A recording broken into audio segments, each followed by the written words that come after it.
Hey guys, this is just gonna be a short intro. Yeah, I'm finally doing it because after a week after I thought I was going to do this episode, and yeah, okay, I'm just gonna get started now. Chapter 14. Kate. How interesting! Dr. Gowan exclaimed. Do you mean to say that you have no personal memories whatsoever?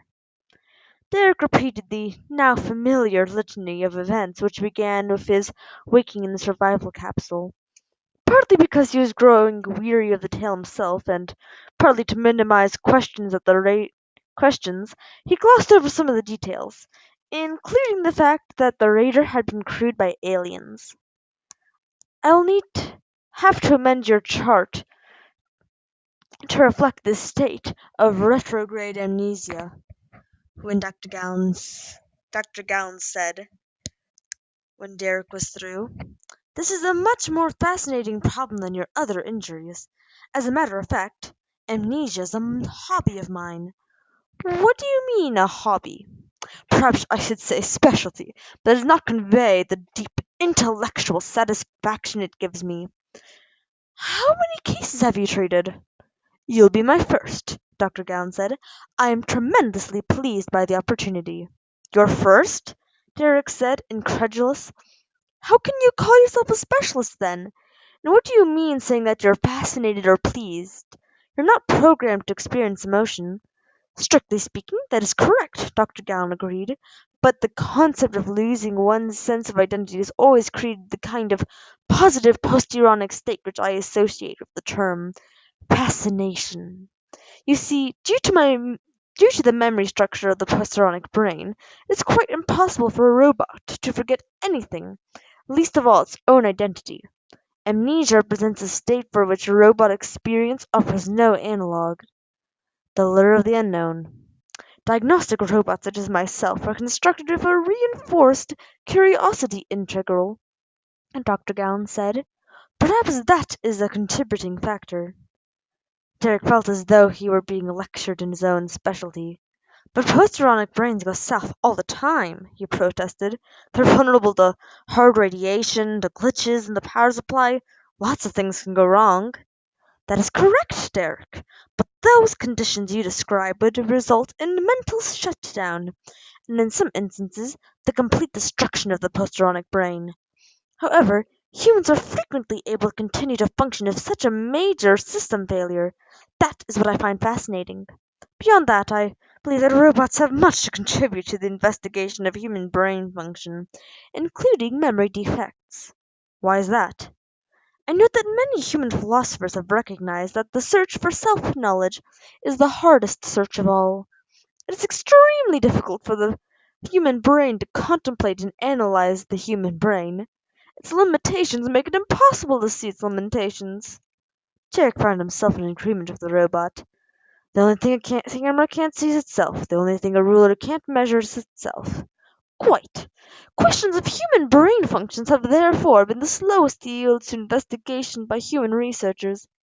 Many aspects of human behavior are still puzzles, despite centuries of neurological and biochemical studies. So what do you think you can do? Dr. Cowan spread his hands wide. Posturonic brains were not developed by copying how human brains function. They were developed by copying how human beings behave. Therefore, the posturonic brain is the product of the human brain. It represents a distinct form of intelligence and a different perspective. Are you saying that posturonic brains are more capable than human brains? The key is that a robot does what it does differently than a human brain, Dr. Gallen said diplomatically. I am convinced that it is an invention of the human brain which will eventually unlock the secrets of the human brain. So I am pleased to have the opportunity to do more than study and speculate. Tarek shook his head. Forget it. I don't want to be a lab animal. Forgive me, Dr. Gallen said. In my enthusiasm, I neglected to make clear that my primary interest is to help you. There are tests which I can perform to determine the cause of your condition. Depending on the cause, there may be measures which can be taken to reverse your conditions. Do you mean you can bring my memory back? I will not know the likelihood of that until I've examined you. Derek regarded the promise of a magic cure with skepticism. Look, I'm not going to be here very long, he said. Let's not start something we won't have time to finish. I do not understand. You said that the ships call here every 2 months. If I've been here 6 weeks, my ride out of here should show up in 2 weeks, probably less. No, Derek, Dr. Gowan corrected. Farius came and went while you were recovering. The next vessel, the Heritage, is due in 6 weeks, 3 days. Derek stared. A ship's already been here? Then why am I still here? He demanded. This station's medical facilities are superior to those on board Paris. It was not possible to release you to them in your condition. Derek closed his eyes and sighed. All right, probe away. His eyes opened and he struggled to a seated position. But I want to know what you're doing before you do it. Do you hear? Thank you, Derek, Dr. Gowan said politely. What do you know of amnesia? Just what I see on the hypervision. That is unfortunate, Dr. Gowan said. It's just a saying. Actually, I don't even remember that. That is just as well, Dr. Gowan replied. Amnesia has been used as a convenient device in fiction for centuries, usually in defiance of known facts. A common plot is for a victim to suffer a blow to the head, forget everything and everyone, and begin leading a new life, then be restored in the closing scene by another blow. That does sound sort of familiar. Maybe I have seen one or two like that, Derek admitted. Please do your best to forget them, Dr. Gowan said disapprovingly. They will only hinder understanding. Over the next 3 days, Derek learned a great deal about amnesia. He had no idea how many kinds of amnesia there were and how many different causes had been identified. Under other circumstances, it would have been more than he wanted to know. But since he was personally affected, he avidly absorbed everything Dr. Gowan told him. Amnesia could affect the past, retrograde, or the present, and retrograde. It could have physical causes, organic, or emotional ones, psychogenic. Some amnesiacs were unable to remember anything for more than a few seconds, while others would forget everything for only a few seconds at a time. Some victims knew that they were having difficulty, while others passionately denied it. 9 out of every 10 cases of amnesia, Derek learned, had some specific physical cause. These causes were as different as inflammation of the world enfolded outer layer of the brain, hardening of the cerebral arteries, electric shock, and deficiency of B vitamins. Also on the list, but nowhere near the top, was a blow to the head. In more primitive times, many cases of true organic amnesia were wrongly diagnosed as psychogenic, Dr. Gowan said as though outraged by the fact. Patients who needed drugs or surgery were offered hypnosis or psychotherapy. Maybe all amnesias have some physical cause, Derek suggested. Maybe the 10% we still think are psychogenic are the ones we just haven't found the organic cause for. But Dr. Gowan dissented. The distinction between mind and brain has not been completely erased by medical science. The mind is more than the sum of the brain's parts. There are things that happen at that level of synergy which cannot be traced to specific physical events. Even so, the testing focused first on the possible physical causes. Dr. Gowan subjected him to cortical analysis, an endomorphin response test, 3 different non-destructive scans of his brain, and even a biopsy and culture for endosyphilis. Your own awareness of your loss of memory is a clue, as your apparently unimpaired intelligence, Dr. Gowan told Derek. You retain your sense of time and of all of the connectedness of events, but all of these things are meaningful. But the unhappy truth was that all the clues added up to naught, and all the tests revealed nothing. Derek learned several new words to describe his condition: fractionated retrograde, hypnosis resistant, psychogenic amnesia. But he learned nothing about himself. I can find no physical cause, Dr. Gowan concluded reluctantly at the end of the week. Your cortex, thalamus, maxillary bodies, and fornix bundles are all normal, and yet you have not responded to any psychogenic therapy I'm aware of. I'm sorry, Derek, I have failed you. Don't take it so hard, Derek said, sighing. I'm beginning to get used to life in the dark. In the course of the testing, Dr. Gallen had gradually allowed Derek more and more freedom of movement, until he had the run of the small hospital complex. Physically, he was nearly completely restored. His new skin was no longer painful to the touch, and was gradually becoming less sensitive to variations in temperature. His ribs had knitted while he was kept unconscious, and the only sign that they had ever been broken was an occasional stitch of dull pain when he drew a deep breath or stretched the wrong way. Despite that progress, Dr. Gowan resisted releasing Derek from his care. The furthest he would go was to allow Derek to move from the ICU to a private room with more traditional accommodations. But the robot's recalcitrance was not entirely a surprise. With their special first law responsibility as healers, robot doctors were notorious for their caution. But Derek suspected that it was not the injuries to his body that concerned Dr. Gallen, but the injury to Derek's mind. The real reason for keeping Derek nearby was to keep him under observation while he treated Catherine. Since Dr. Gallen could not be at two places at once, he was keeping his two patients in one place. Derek could not order Dr. Gallen to stop worrying about him, so he resigned himself to living within the robot's restrictions. In some ways, Derek welcomed the vacation from responsibility. His body had had time to heal, but his mind still vividly remembered the erupting surface of the asteroid, the electric blue pain from Aranimus' stylus, the sudden flash of the booby trap exploding in his face. He had a right to a few days of peace. Or so Derek thought. But one day of idleness was enough to satisfy that need. The next morning he did not wait for Dr. Gowon's ritual visit and examination.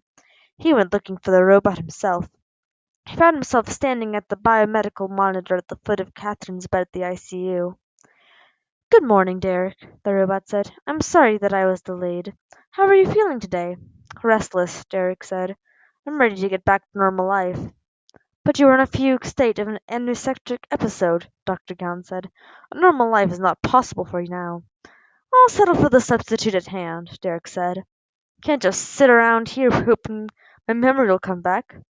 What is it you wish to do?" "I guess I won't know until I find out what's already been done for me," Derek said. "Outside of the robots on the station, who knows that I'm here? Is anybody trying to find out who I am?" "I cannot say," Dr. Gowan said. "I'm certain that the station manager reported your arrival to the district supervisor at Nexon, as I did to the medical supervisor. That information may have been passed to any number of interested parties in the interval since. Why, is there someone you would like to contact?" Derek pointed across the room at the sleeping Catherine. "Her. How much longer till you bring her out?" "I concluded some days ago that she might hold the key to unlocking your lost memory, and decided to allow her to wake at the earliest opportunity when her own health and comfort would not be at risk," Dr. Gowan said. "She was taken off the sleep-inducing drug at midnight. According to her brain waves, she is dreaming now. I expect her to wake some time this morning." Derek glanced round the ward. "There is nothing to sit on except the floor." "There is no need for you to conduct a vigil," Dr. Gowan said, as though reading his thoughts. "I want to be here when she wakes up." Dr. Gowan nodded understandingly. "I promise. I will call you." Derek whiled away 1 hour, then another, with a book film titled "The Architects of the Machine." He hoped to find among its profiles of notable designers and engineers a clue as to who the minimalist behind the asteroid colony might have been. With all the more tangible evidence lost or destroyed, it was one of the few unexplored leads left to him. Genius of that sort had to have left a trail. But only 3 of the biographies were of contemporary designers, and the choices were entirely predictable. The roboticist Fastolf, March the Halavan wizard of micromagnetics, The human ecolo- ecologist Rutan, whose services were so much in demand by the wealthy on a dozen spacer worlds. All three had become celebrities, acclaimed by those who knew nothing about what it took to do what they did. But the engineering community had its own celebrities, based on its own standards. Every exclusive group did. Those persons who had won the respect and admiration of their peers, but were completely unknown outside the circle. Fastolf ranked here too, but March was regarded as a toymaker and Rutan as a joke. Yes, he needed an insider's perspective, someone who would know Derek's mysterious genius. Master Derek, if I might interrupt. Derek's head jerked up. It was the medical orderly. Like Dr. Gallon, the orderly had fallen victim to the supervisor's perverse sense of humor. Yes, Florence? Dr. Gallon said that you should come right away. Pushing back the viewer, Derek jumped to his feet. Coming. When he reached the ICU, the sterilization lights were already off, and Catherine was beginning to stir. She now wore an ankle-to-neck beige gown, etiquette having changed along with Dr. Gallon's changing perception of their relationship. Derek hung back as Dr. Gallon bent over Catherine and spoke softly to her. "Good morning," he said. "Don't try to move." But she lifted her head a few centimeters all the same and surveyed the room. "A hospital?" she asked hoarsely. "Yes, Catherine. I'm Dr. Gallon." "On what station?" "Rockcliffe Station." She nodded and looked past Dr. Gallon to Derek. "Some rescue," she said. Despite her hoarseness, there was a laughing note to her voice that Derek did not like. Taking a step closer, he said, stiffly, "We're both alive, aren't we?" "Which just goes to show that there's no justice in the galaxy," she answered, closing her eyes. "Thought you'd have been smart enough to disable Aranimus' security system before you started poking around in his hidey hole." "Look, I'm sorry if it didn't go more smoothly," Derek said, coming to the side of the bed. "But we did get away. And there was something we were going to talk about once we did." Her eyes fluttered open and searched past Derek for the robot's face. "Dr. Gallon, the headaches are back," she said. "Would you ask Derek to leave, please? I just don't think I can deal with company now." "How long would it take to tell me my surname, my homeworld?" But Dr. Gallon intervened, gently pushing Derek back toward the door.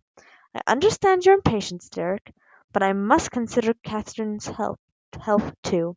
Please leave. I'll find out what I can. When she is stronger you can talk with her again, if she consents." Derek took his frustration for a walk, leaving the hospital by the main entrance. He was sure that Dr. Gallon would report him or send a robot after him to bring him back. But he did not care. He simply could not calmly stay there and wait. To be so close to answers, to the promise of being whole again, was too great a test for his patience. The section of the station where the hospital was located was a tomb. He walked dimly lit streets, past ranks of closed stores and sealed residential blocks. Only the main thoroughway was even lit. The side streets and courtyards were black pits. No robot pursued him. He walked and walked until the edge was off his jumbled emotions, and then he turned back. He stalked through the reception area and into Dr. Gowon's office. "Did she tell you anything?" "She was not able to offer any insights into your affliction." "You discussed my condition with her? But you wouldn't tell me?" "Correction. She was already aware of your condition." "What did she do? Ask your advice on how to deal with me?" "Derek, I promised Catherine that I would not discuss our conversation with you." Crossing his arms over his chest, Derek blew a sigh ceilingward. "I don't understand why she's being so secretive. If she knows something about me, she should just tell me." He cast a raised eyebrow glance in Dr. Gallon's direction. "Isn't that right?" "The advisability of that would vary from case to case, depending on the individual, the cause of the dysfunction, and the particular personal data concerned," was Dr. Gallon's measured answer. "You won't even give me a hint, will you?" Derek said ruefully. "I regret that I may not." Derek frowned. "Can I see her at least?" The robot turned to one of the two active displays on the wall behind him. She is awake, and her algesia has moderated, but she is the final arbitrator. Then I'm going to go see what she has to say. They found Catherine sitting up in her bed.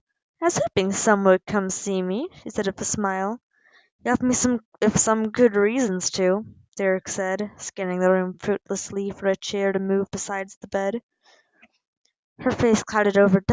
"Derek," she said, stumbling over his name as though she had forgotten it. "I'm afraid you're going to be angry with me.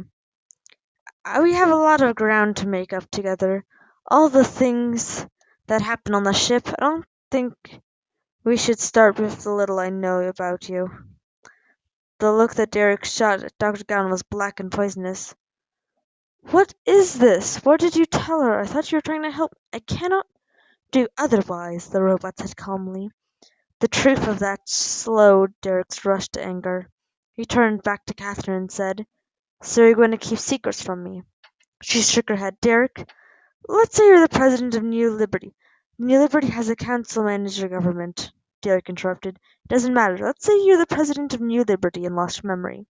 If I tell you that you're the president, does that make you the president? Can you start acting like the person you used to be just because you know that?" Derek avoided her eyes. "I suppose not. But hearing it could make me remember." "It is far more likely to cause you severe anxiety," Dr. Gowling began. "Most often—" Derek opened his mouth to answer, but Catherine's response was faster. "Dr. Gowling, go away!" she snapped. "Go back to your office and leave us alone. Don't monitor me and don't listen in. We'll call you if we need you." The doctor stared at a moment, then lowered his head and exited. "You didn't have to get so personal," Derek said, surprised at her forcefulness. "I'll bet you put a kink in poor Dr. Gowland's self-worth integral he'll be an hour working out." "We don't care," Catherine said peevishly, staring at the empty doorway. "Medical robots are such busybodies. They've got 10,000 opinions, but they don't really know anything. And they can't really understand what someone's feeling when they're sick now, can they? Because they're machines and they never get sick or die." "What is that what's the matter with you?" Derek wondered, looking at her face. "Are you dying from something the doctors can't cure? Is that what Dr. Gunn won't talk about?"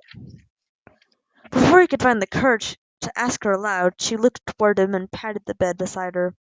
"Are you going to stand all the way over there? The field can hold both of us." After a moment's hesitation, Derek settled on the edge of the bed by Catherine's feet. "There, that's better," she said. "Now I don't feel so much like a prisoner being questioned. I'm not sure what we have left to talk about." "Well, I'm sure there's more to what happened on the asteroid than you told me on the ship. Then there's the shipment we went through there. And there's me. Well, let's start there. Your name for starters. The robot called you Catherine." "I'm Catherine Ariel Burgess to my mother and the computers. Everyone else calls me Kate," she said. "My father says that calling me Catherine is false advertising, that it doesn't give people any warning what they're in for. Catherine is please and thank you and dressed to cover you to the neck. Kate is sharp-tongued and strong-willed, and I can take care of myself, thank you," Derek supplied. Catherine brightened as though she had been complimented. "Something like that. My father says that I have the spice. I think I'll stick to Catherine. What were you doing on our Mrs. ship?" "Why, I was a prisoner, just like you were. My robots and I were kidnapped off a courier ship." She snapped her fingers. "Ah, I just remembered. Where's the key? You didn't let the robots have it, did you?" "I don't know where it is," he said. "I don't even know that it was ever where I thought it was. Is the ship here? Have you been back in it?" "Frost, I don't know. I haven't even been out of the hospital until this morning," Derek said, annoyed. "Will you tell me this? Why is that key so important? What is it? What's it's the key to?"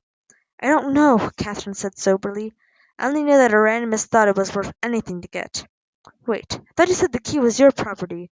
Don't you know why it's important?" "It is my property," Derek asserted. "Space salvage or the gift. Either way, I have the best claim to it." "But you don't know what it is." "No." She seemed disappointed. "Maybe you do know, but it's one of the things you've forgotten." "I guess that's possible," Derek acceded. Did a randomist come to the asteroid specifically looking for the key? Not because I was there? I don't think so. You don't think so what? I think he went to the asteroid on purpose. I don't think he knew the key was there. I'm almost positive he didn't know you were there, she said. I think you were just lucky. Or would it be unlucky? Derek considered. Lucky the way it fell out. I'd sure rather be here on Rockcliffe Station than back on that asteroid. Lucky then. She paused. Look, if it is yours, maybe getting it back in your hands would help you remember something. And even if it doesn't, we need to find out what happened to the key. Aramis had to have some reason for wanting it. Woolruff called it the jewel when she talked to Aramis, Derek said thoughtfully, but I don't think she meant it literally. Either way, it's something valuable. Are we going to try to find it or not? We? For a brief moment, Derek bristled defensively. Then he reminded himself what it had been like to be alone on the raider ship. He felt at home here, but Catherine certainly didn't. She was hurting, and she was alone, and she wanted to be his friend, and beyond that, she knew something about who he was, and wanted to help him remember. Sure, he said. Of course we are. Okay, that's the end. If you have any book suggestions, put them in the comments below. The next book that I'm reading is probably going to be, oh, what was that called? Not Artemis, like Glass Arrow, I think. Yeah. Anyway, bye. Hope you enjoyed.